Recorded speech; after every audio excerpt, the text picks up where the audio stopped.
One of the first things you'll want to do in the newest ChatGPT is to compare the plans based on whether you want to upgrade to a paid plan either temporarily or permanently to compare it with what you are already using inside of ChatGPT. What you'll notice is that there are a number of elements available inside of the free plan that are inside of the paid plan. For example, you do have limited access to some of the later models. You do have access to data analysis, file uploads, web browsing, and image generation. You can also use custom GPTs if you choose to use the free plan. The pay plan will give you access to advanced voice mode. It will also allow you to create and use custom GPTs. Importantly, in this area, you will have access to some of the newer features such as GPT search until it is made available to all users even on the free plan. And so you can use this information to determine when you are ready to upgrade to a paid plan, and there are no penalties for starting a paid plan 1 month and canceling the next month until you need it again. Okay, so with that, thanks, and I will see you in another video. One of the first substantive elements that you will see in ChatGPT, if you go to your settings area and you click on the settings, you're going to notice that there is an element here for personalization. And what you're going to be able to toggle on and off is the ChatGPT memory. The OpenAI help screen says that the memory is designed for ChatGPT to collect information when you were using the chatbot in order to help all of your queries to be more successful in the future. You can turn this feature on and off here in the memory area. You can also manage the memory. So if you click on the Manage button, you can determine what ChatGPT is going to remember and what it will not remember, or if it stores a memory, you can take that memory out of ChatGPT. You can also, at any point in time, clear the memories of ChatGPT if you are collecting them. For example, if there is a memory that you don't like, you can go to that memory and you can then click on the trash icon to forget this part and to delete it from your memory element, or you can choose to leave it as part of your memories. ChatGPT does say that it will tell you when your memory storage is going to be near full, or you can click on the Manage button and you can determine how you want to manage the memories that ChatGPT has.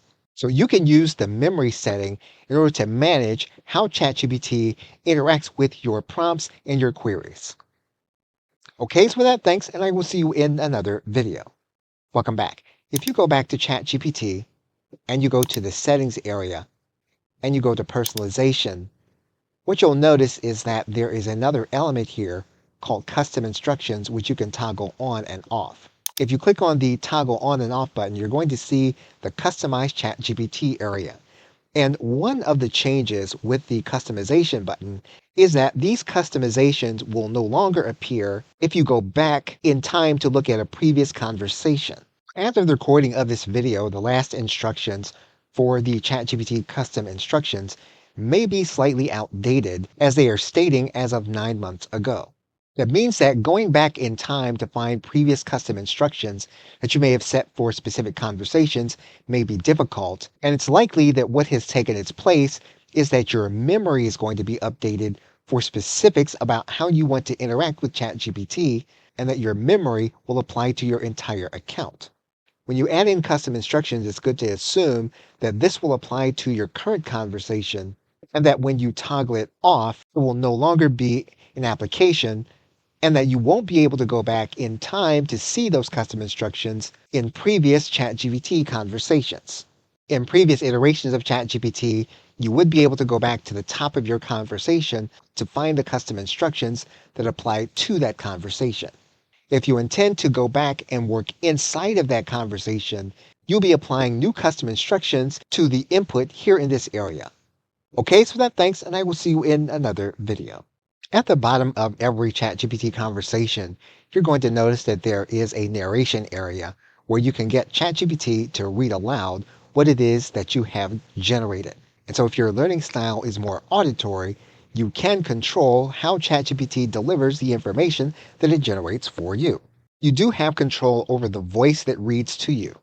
If you go inside of your settings area, you can then change the voice here in this area and you can test the voice. So if you want to change the voice, You can play it to determine if it's one that you want to hear. Hi, glad to meet you. I think we're going to. Hey, I'm ready to hit the ground running. Hey there. I've got a really great feeling about us teaming up. And so you can control how the AI will sound when it reads the information that it has given you.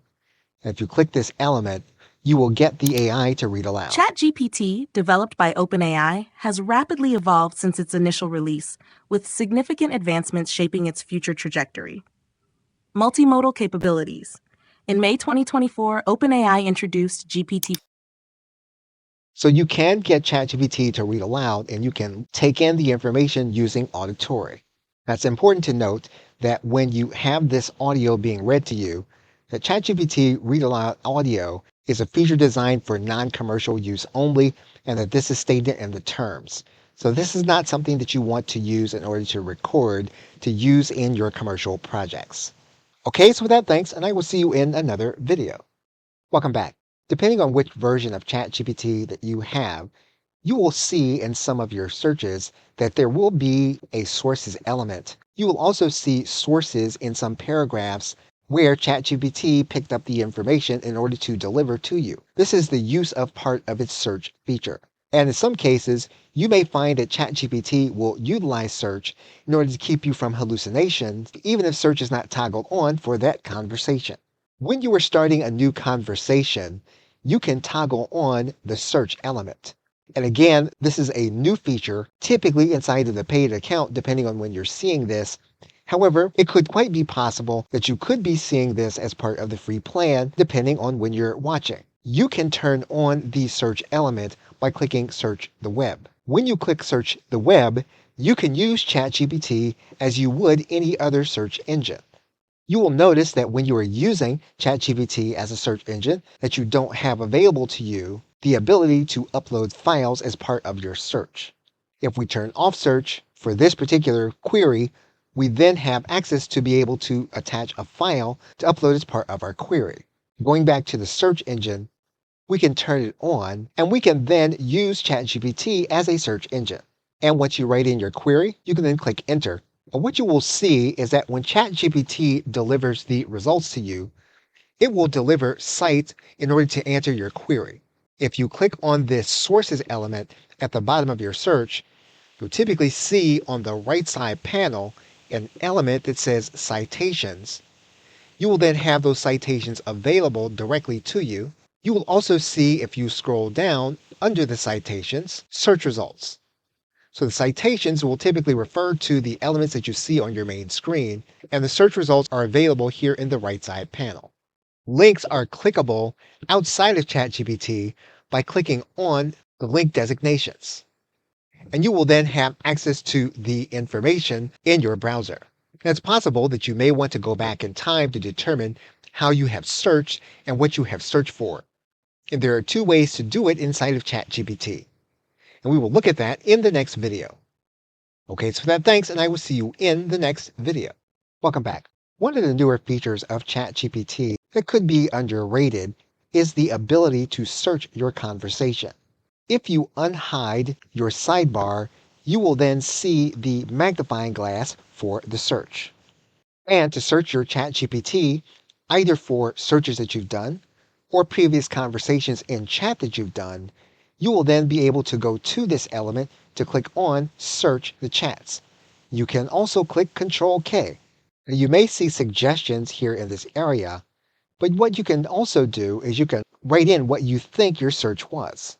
You will then see all of the conversations the ChatGPT has with the phrase that you are looking for. And if you know that you have a search query based on that phrase, you will then be able to find it here in this area, along with all of the chats that you may have undertaken with that search phrase. Each of these elements then are clickable. So if you click the element, you will then be taken to that specific conversation. Now the sources don't open by default. However, you can click on the sources in order to open up the right side panel with all of your sources. So you can use the search feature inside of ChatGPT to find all of your information depending on how you generated it. Okay, so with that, thanks, and I will see you in another video. Welcome back. Now, another way to find previous searches is to use your browser-based history. One of the things you will notice about your ChatGPT search is that it does generate a unique page.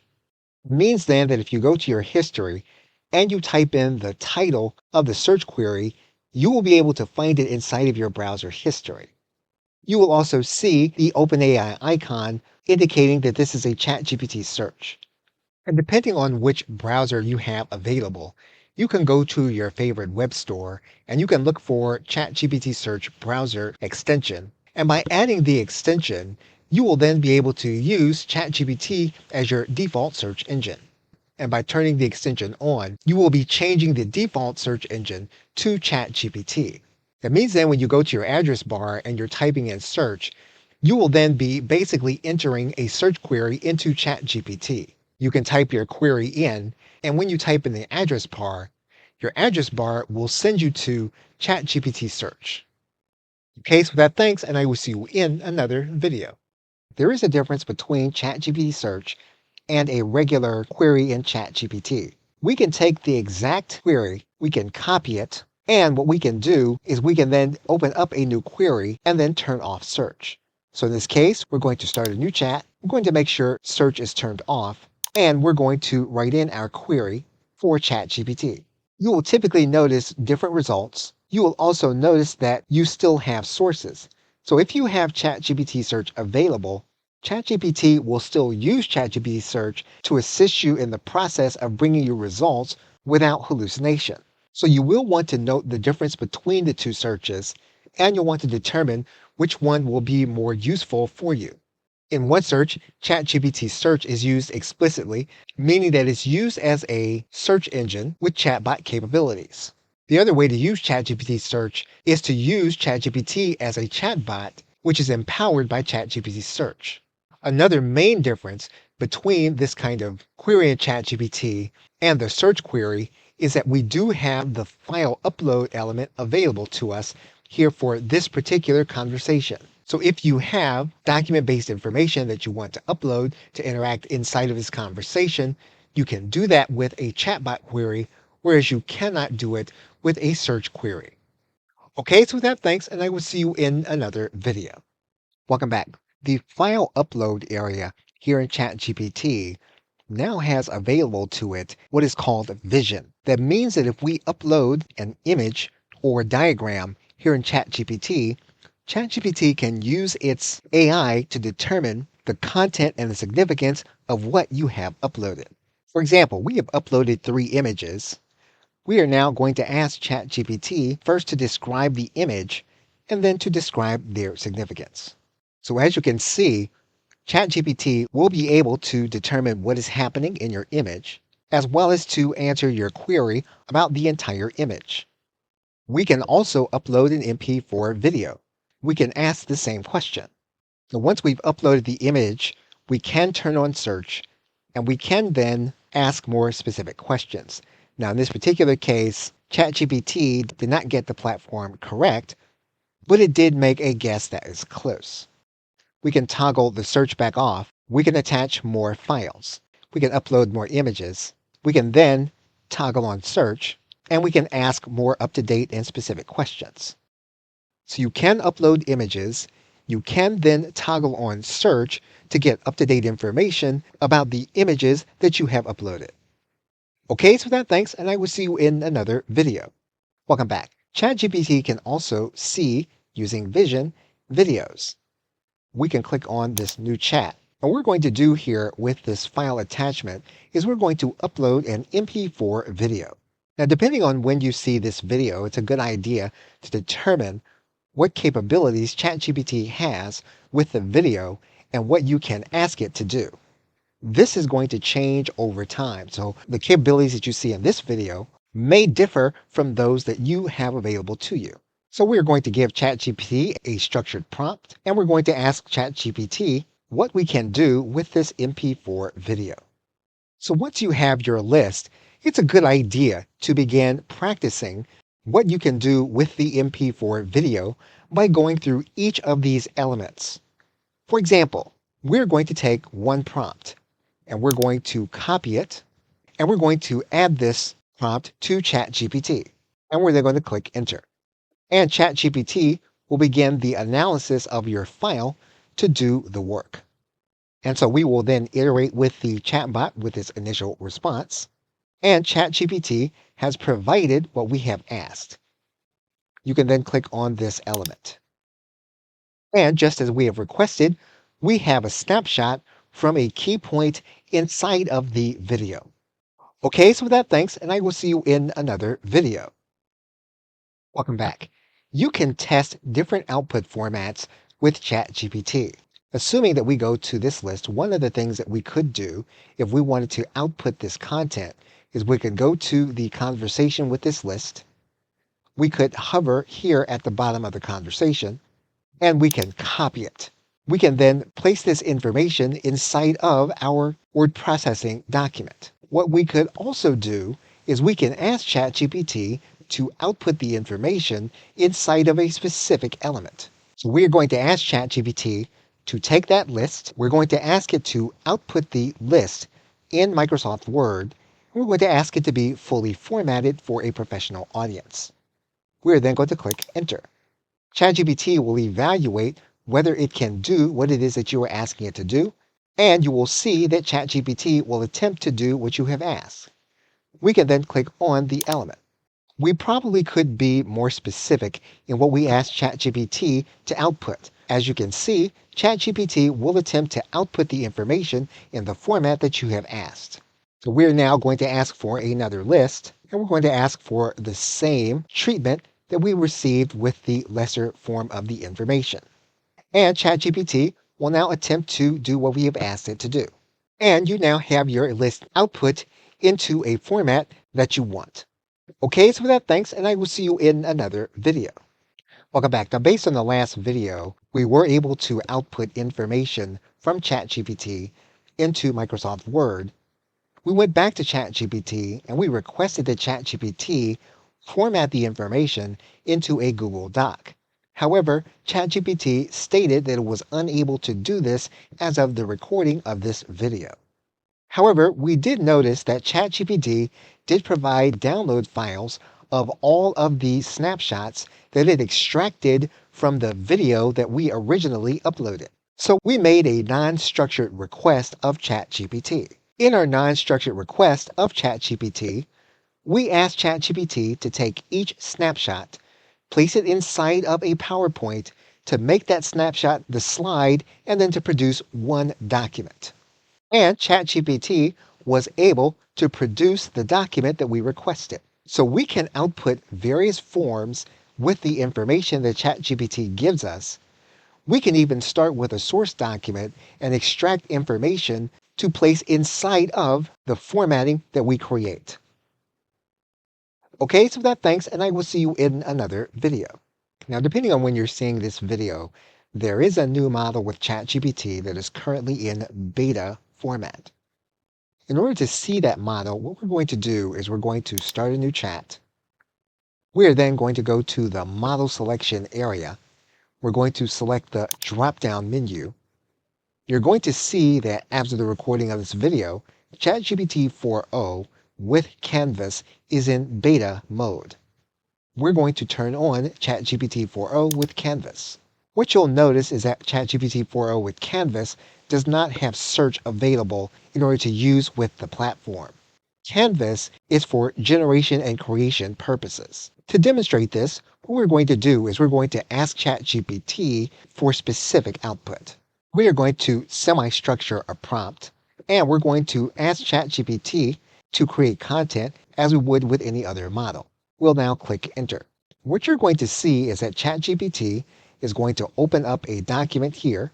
You will also see that on the left side menu, there is a panel being opened for you to follow the actions of ChatGPT. So once you open up with Canvas, your interaction with ChatGPT will happen in the left side panel. You can write information here. What you can also do inside of the document is that you can highlight some of the other information. And what you'll notice here is that we have formatting elements. We also have an element that allows us to ask ChatGPT a question. For example, when we highlight this word, we can click on this element that says Ask ChatGPT, and we can either edit the word or explain the word. We can then click enter. Basically, what you'll see here on the left side is you'll see an explanation of the information that ChatGPT has been able to generate. You can choose to close the panel and ChatGPT will become its regular window. You can choose to open the panel again and ChatGPT will open up the left side panel where you can interact with ChatGPT. If you click on top of the element, you will then have your document available. Now on the right side, there are more elements available to us here in this area, and we will look at them in the next video. Okay, so with that, thanks, and I will see you in the next video. Welcome back. Inside of Canvas, we do have elements on the right side, and we can open up this panel. And when we hover over the right side panel, you're going to see, as of the recording of this video, 5 icons with 5 different functions. One of the first functions that you can see is that ChatGPT will suggest edits to the document that we have put together. We can click on this icon and we can then allow ChatGPT to suggest edits. To get ChatGPT to undertake this, we can click on the arrow and ChatGPT will start the edit suggestion process. And ChatGPT will begin working on our document. On the left side, ChatGPT will tell you what it actually added to our document. What you'll notice, you'll see the addition. You'll also see why ChatGPT made the addition that it did. You can choose to apply it or you can delete it. You can move on to the next comment. You can look at the comment. You can look at the highlight. You can decide whether or not you want to keep it or whether you want to apply it. And you can do this with each of the elements. For the sake of this video, we're going to apply the elements.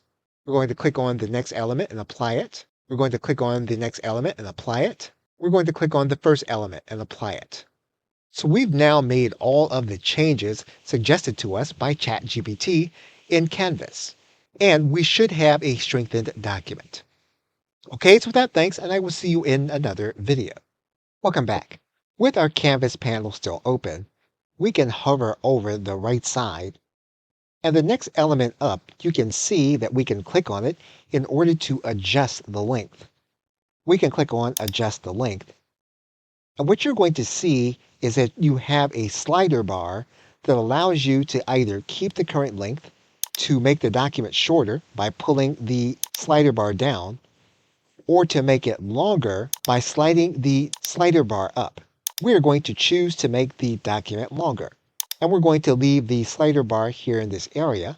And once we have the slider bar where we want it, what we can then do is we can click on the arrow. And then ChatGPT will begin working to make the document longer.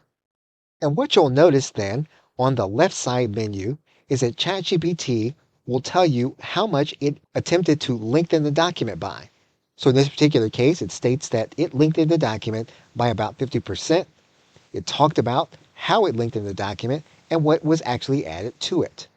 And again, you can work more with what ChatGPT did here on the left side menu. So you can use the lengthen or shorten command here in ChatGPT inside of Canvas to lengthen or shorten your document. Okay, so with that, thanks, and I will see you in another video. Welcome back. Now the third element on the right side menu is we can determine what reading level we want our document to communicate. If we click on reading level, what you'll notice is that we can keep the current reading level. We can pull the slider bar down to lower the reading level. We can raise the slider bar in order to raise the reading level. Now, in this particular case, what we're going to do is we're going to bring the slider bar back to the middle. We're going to raise it slightly to the high school level, and we're then going to click enter. And then ChatGPT will then begin the process of changing the reading level of our document. What you'll notice is that there are 2 places for you to input. You'll notice that we can write something here, and basically we're writing in more information to the document. We can also come over to the right side menu and we can add in more instructions. And so we can add to our document even without the tools. We can then click enter, and then we can ask ChatGPT to undertake our process here inside of Canvas. And ChatGPT will undertake the editing process. So you can use the tools on the right side menu to change the reading level. You can also use your left side menu in the sidebar in order to make additions to the document in your Canvas panel. Okay, so that thanks, and I will see you in another video. Welcome back. In the right side Canvas menu, you're going to see two additional icons, both representative of elements that you can add to your document. The first is primarily professional. You can click on this element that says Add Final Polish. We're going to click on this element. Once you click on the element, in order to activate Final Polish, you'll need to click the arrow button, and that'll add Final Polish to your document. And so ChatGPT will begin polishing your document. And you will see the editing taking place in real time. You can either take your output at this point, and you can copy it and place it inside of your word processing document. What you can also do is you can click on this element and you can show any changes that have been made. So if we click this element, you can then see the changes that were made and all of the edits that have been added to your document. If we click on this element, you will then hide the changes that have been made. If you want to go backwards in time, you can click on this element to go to the previous version of the document. One final element you will see here in this area, you will see that you can add in emojis. We can click Add Emojis. In order to add emojis, we can then click on this element. And what you'll see is that ChatGPT will begin to add emojis to your document.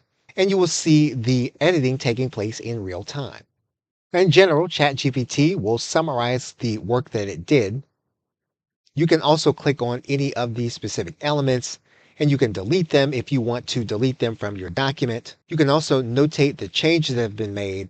You can unselect the Show Changes button, and you can also go backwards in time, and you can go to the previous version of the document. If you want to restore that version, you can click on this element that says Restore this version, and your document is restored to the previous version. Okay, so with that, thanks, and I will see you in another video. Welcome back. Now that we have our final document, it's a good idea that we output the document so we can run it through search. So what we're going to do here is we're going to output the document to Microsoft Word. And we're then going to click Enter. And we're going to allow ChatGPT to now output the document. Now that we have our document, we're now going to upload this document to a window that has search. So we're going to save the document to our hard drive. We're going to open a new chat. We're going to use a different model. We're going to upload our document. We're going to ask ChatGPT to make changes, re-output the document into a new document, and let us know what changes were made. We are then going to ask ChatGPT to make sure the document does not hallucinate, to go over the document and make changes, to list out each change that was made, and then to re-output the new document corrected with changes, and we're going to specify that we want it in Microsoft Word. And we're then going to click Enter. So what we're asking ChatGPT to do is to basically to provide us an update of the document based on information in search so that our document is not a hallucinated document with out-of-date information or made-up information. And ChatGPT has produced a new document. And we now have an updated document. Okay, so with that, thanks, and I will see you in another video. If you go to your favorite search engine and you type in that what you want is to download the ChatGPT desktop app, you will have a link available to you. As of the recording of this video, the link will take you to both the mobile application and the desktop area. You'll notice that there is a download version for the Mac and that you can test an early version of the Windows application. You are looking at the Windows Store. And again, if you have a Mac, you'll need to go to the link for the Mac application. If the app is compatible with your system, you will be able to download the application and to install it to your hard drive and your system. Once you have the desktop app open, you'll notice that it's very similar and almost identical to the online application. You'll notice that you can upload files. You'll notice that you can use search. You'll notice that your account is available, and you'll be able to select your models here in this area. So you can have access to the desktop application for ChatGPT by downloading and installing to your system. Okay, so with that, thanks, and I will see you in another video. Welcome back. Now, one of the things you'll notice is that the desktop application has an element that the web application does not have. That element is, as of the recording of this video, voice mode. We can use voice mode to interact with ChatGPT in real time. In order to use voice mode, all we'll need to do is to click this element. We will need to make sure that we allow our mic and or headset to be connected to ChatGPT. And if that is done, we can then click this element that says use voice mode, and we will click use voice mode. ChatGPT. Which application is the most efficient way to create whiteboard animation videos? For, Pictory.ai or Camtasia Studio with Storyblocks Video? for whiteboard animation, Pictory. Pictory.ai would be more efficient. It offers a range of templates and an easy-to-use interface specifically designed for creating animated videos. On the other hand, Camtasia Studio with Storyblocks is more of a general video editing tool with stock footage and animations, which would require more effort to create a whiteboard animation from scratch. If you're focusing on whiteboard animation, Pictory.ai would be the better choice. Is that because Pictory.ai matches the audio to the script, or is it because of the work in the video? It's primarily because Pictory.ai is designed to streamline the creation of animated videos, including whiteboard animations. It can automatically match your audio to the script and generate visuals accordingly, saving you time and effort. While Camtasia Studio with Storyblocks offers flexibility, it requires more manual work to create the animations, as it's not specifically tailored for whiteboard-style videos. What if I were to try to use the guide GUIDDE application? Would that be an efficient way to use to create whiteboard videos? Using Guide could be an efficient way to create whiteboard videos, especially if you want to create step-by-step tutorial-style content. Guide is designed for creating instructional videos with on-screen recordings and annotations. While it doesn't specialize in whiteboard animations per se, you can use its features to create a similar effect by recording your screen as you draw or move elements around, combined with voice narration. This approach can work well if you prefer a more hands-on, customized style of whiteboard video. So as you can see, you can interact with ChatGPT in real time using voice mode from your desktop computer. Now this feature does exist in the mobile application, but using the desktop application, it is now available. Okay, so with that, thanks, and I will see you in another video.